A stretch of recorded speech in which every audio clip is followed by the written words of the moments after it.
Yeah, love that question. So we started by using one of the concepts that product organizations use, which is the journey mapping, right? The customer journey mapping. And so we went through that entire process. We're still going through that process because it's very iterative, right? You never finish that. But we've created what is now a much more circular journey than we had ever thought about it before. I think in the past, we would think of a lot of our work as linear, when in reality, it's a journey and journeys are kind of circular and they have inputs and outputs. And so we first started by mapping the employee experience because we didn't even know what we didn't know when we started that process. And so we implemented a number of different mechanisms that helped us to make sure that we were hearing the voice of the customer as we were doing that mapping.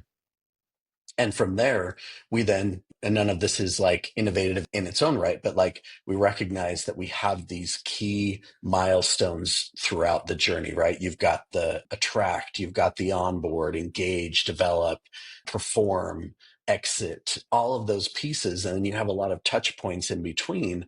And from there, we started to look at the data that my team had around things like exit reasons, exit timing, a lot of the qualitative data around exits and onboarding, right? So we looked at each one of those milestones and we said, what data do we have?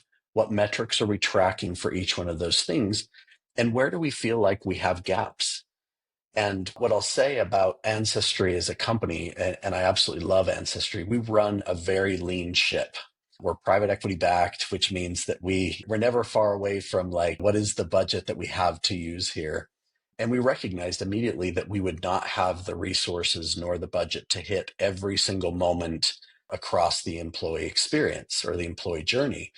And so we looked at the data that we had access to say, what do we believe we're already doing really well? And so we can kind of keep that on maintenance mode. And where do we have gaps that actually matter? And we realized for our population that the development process was one of those moments that matter because we're a small enough company overall that we don't have tens of thousands of employees and therefore this constant hum of people coming and going.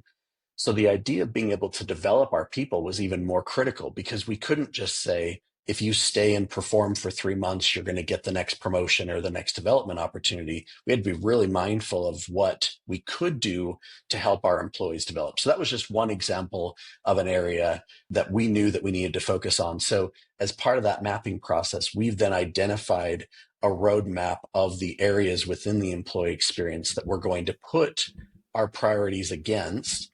And again, going back to the model of strategic planning, we had to make sure that those also had some alignment to the company's priorities, right? So that ultimately the work that we were doing, we weren't off going in a slightly different direction. We were actually facilitating what the company needed to achieve. So it's been a fantastic process. It's required a lot of effort on the part of our leadership team, my leadership team, to really be focused on like, is this going to move the needle or is this just something that we're doing because we think we have to?